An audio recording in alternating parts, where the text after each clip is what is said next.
Why evil people are rich. There's a saying that money doesn't change you, it reveals you. But what if money doesn't just reveal someone's darkness? What if it rewards it?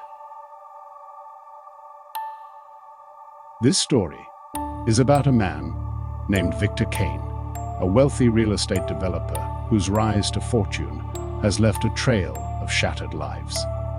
On the surface, Victor is everything society glorifies: powerful, charming, and untouchably rich. But behind his empire lies a web of cruelty that most people will never know about. Victor grew up poor, in a rotting apartment on the east side of town. His childhood was filled with hunger, debt collectors pounding on the door, and nights listening to his mother cry herself to sleep. By his late teens, he swore he'd never be powerless again. But instead of working hard like the rest of us, Victor learned that fear could buy him more than honesty ever could.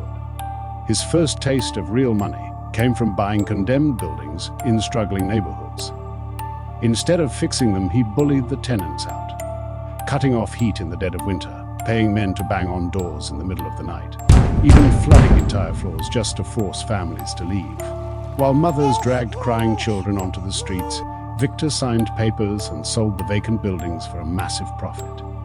Over time, his fortune snowballed. Every cruel decision only made him richer. When an old man refused to leave his home of 40 years, Victor reportedly said, "Everyone has a price or a weakness." Days later, the man was found dead of a supposed accident in his apartment. Neighbors whispered that Victor had finally crossed a line, but nobody dared speak too loudly. After all, who would the police believe? The millionaire philanthropist, or a group of poor tenants with nothing left? Victor's empire grew. His face appeared on magazines, shaking hands with politicians, smiling at charity galas. People saw his tailored suits and million-dollar smile, but they didn't see the trail of ruin that made it possible.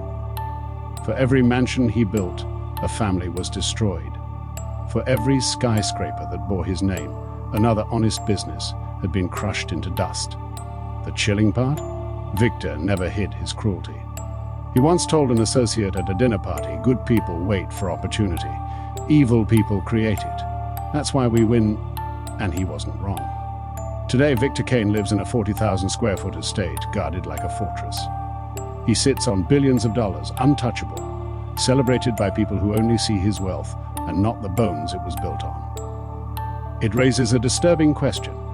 Why do evil people seem to rise while the good are left behind? Is it because society secretly rewards greed and cruelty? Or is it because most of us are too afraid to stand up to them? Victor Kane isn't a ghost story, and he isn't a legend. He's a real man.